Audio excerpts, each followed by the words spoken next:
धम्मचक्रविषयी महत्त्वाची माहिती सांगूयात. इतिहास.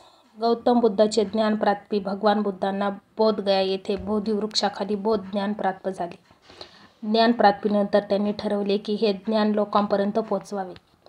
सारनाथ येथील पहिला उपदेश. बुद्ध वाराणसीजवळील सारनाथ या ठिकाणी गेले. तेथे त्यांनी 5 भिक्षूंना धर्मोपदेश दिला. ह्या पहिल्या धर्मोपदेशाला धम्मचक्र प्रवर्तन असे म्हणतात. याच दिवशी बुद्धांनी धम्मचक्र फिरवले, म्हणजे धर्माचा प्रवाह सुरू झाला. हा उपदेशांचा दिवस. हा दिवस आषाढ पौर्णिमा म्हणून साजरा केला जातो. बौद्ध धर्मीयांसाठी हा धर्म प्रसाराचा प्रारंभ दिन आहे. धम्मचक्र प्रवर्तनाचा अर्थ. धम्म म्हणजे नीती, सत्य आणि करुणेचा मार्ग.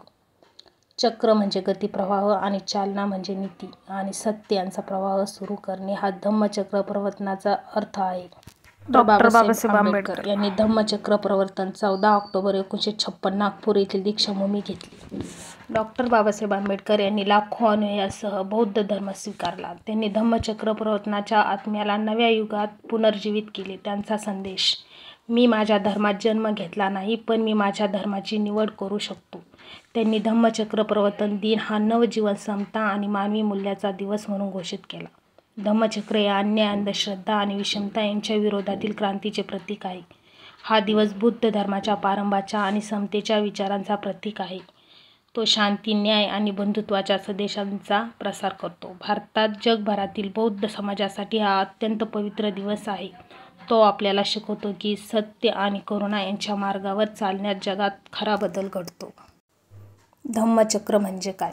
धम्मचक्र म्हणजे धर्माचे चक्र किंवा नीतीचे चक्र. हे भगवान गौतम बुद्धांनी दिलेल्या धर्माच्या प्रवाहाचे प्रतीक आहे. धम्मचक्राचे प्रतिकात्मक अर्थ. योग्य दृष्टी, योग्य संकल्प, योग्य वाणी, योग्य कर्म, योग्य आजीविका, योग्य प्रयत्न, योग्य स्मृती, योग्य समाधी.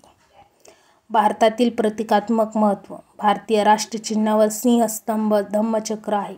भारतातील तिरंगाच्या मध्यभागी असलेले निळे चक्र 24 आरीचे चक्र हेच अशोक चक्र आहे, जे धम्मचक्रावर आधारित आहे.